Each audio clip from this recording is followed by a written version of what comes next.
não nos deixes cair em tentação, mas livra-nos do mal.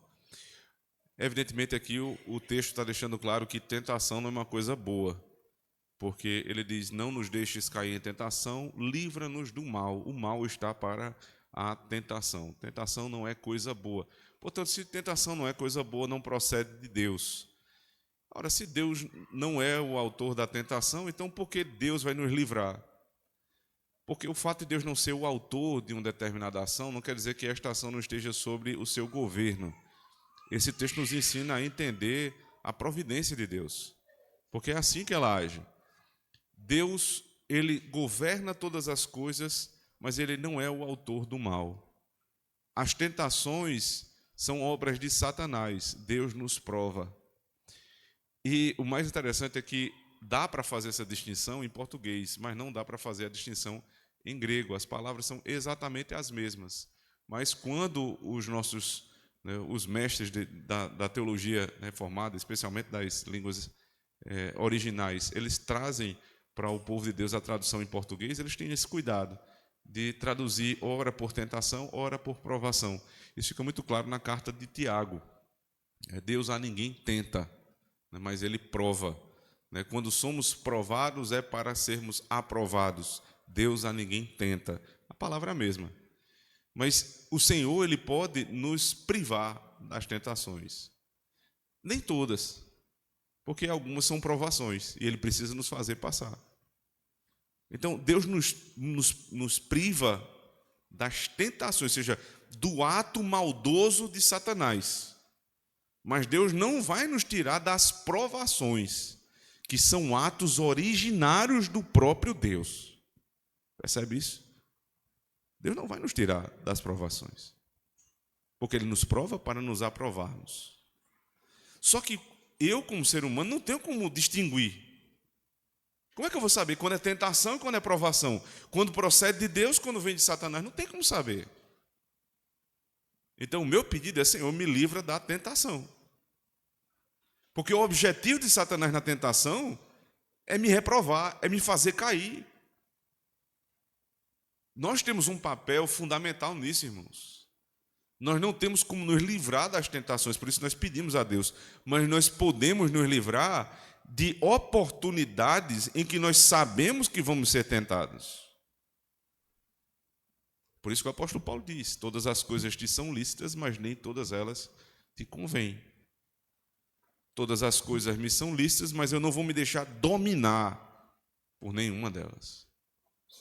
Então, para que eu não seja dominado, eu preciso entender onde o Satanás e o pecado, o mundo exercem domínio sobre mim. E nesses momentos eu me privo de me colocar em determinadas situações. É responsabilidade do homem. Mas existem outras circunstâncias que eu não tenho como me safar. Eu não tenho como me privar. Então, sobre todas estas, Senhor, livra-me das tentações. Não diga: Senhor, livre-me da tentação, e você está lá se expondo à tentação. É o teu papel, o teu trabalho fazer isso. Mas existem ambientes, existem circunstâncias em que nós não exercemos o domínio e o governo. Mas elas estão ali para nos tentar. Os homens são muito tentados pelos olhos, as mulheres pelos ouvidos. Ora, se é da natureza da mulher ser tentada pelos ouvidos, a mulher deve conversar menos. Deve saber com quem conversar. Deve selecionar bem suas amizades. Por quê? Porque é por meio da conversa que eu sei que a minha natureza é mais tentada. Trabalho da mulher. Governar os seus instintos. Ter cuidado em quem é a tua companhia. Porque é pelo ouvir que você é tentada. Naturalmente é assim. Você não vai ver textos bíblicos, tratando muito de fofoca com o homem. Não é que o homem não fofoque, é porque isso é uma circunstância da tentação ligada mais à natureza da mulher. Mas ao homem o Senhor diz: cuidado com os teus olhos. Veja, quando o texto vai falar sobre adultério, Jesus não fala: se uma mulher olhar para um homem, é porque mulheres não pecam assim? Não. É porque é muito mais comum homens pecarem assim. Se o teu olho te faz pecar, arranca-o. Ele fala para o homem. Trabalho dos homens. Mas quando não depende de nós, o que é que nós vamos fazer? Nós vamos orar. Senhor,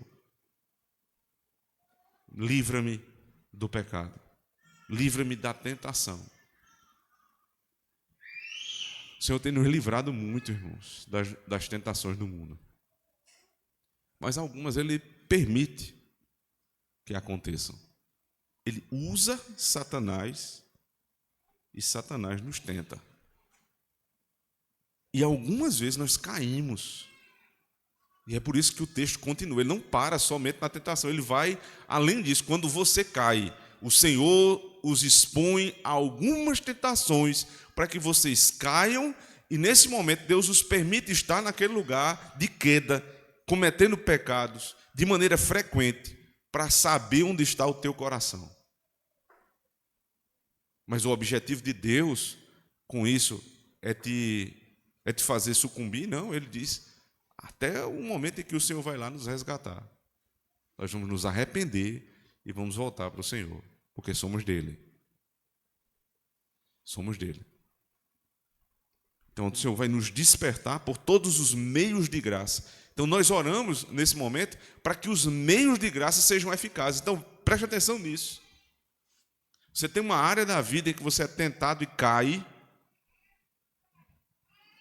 O ímpio vai te dizer, abandona o teu Deus. Te afunda no pecado.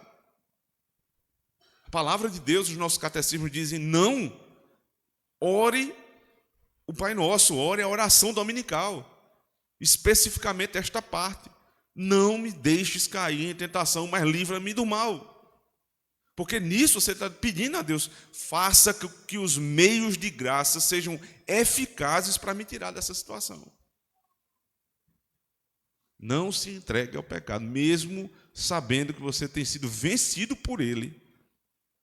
Volte todas as vezes, utilizando os meios de graça, pedindo o perdão do Senhor, ouvindo a palavra, para que o Senhor possa te tirar dessa situação. E ele diz, o final disso é o Senhor nos fazendo permanecer no caminho de santificação e fazendo com que esse processo avance. O processo de santificação não é retilíneo. Você não tem uma curva ascendente o tempo todo. Não é assim o gráfico da nossa vida de santificação. Nosso gráfico ele é muito mais parecido com aquele movimento do coração.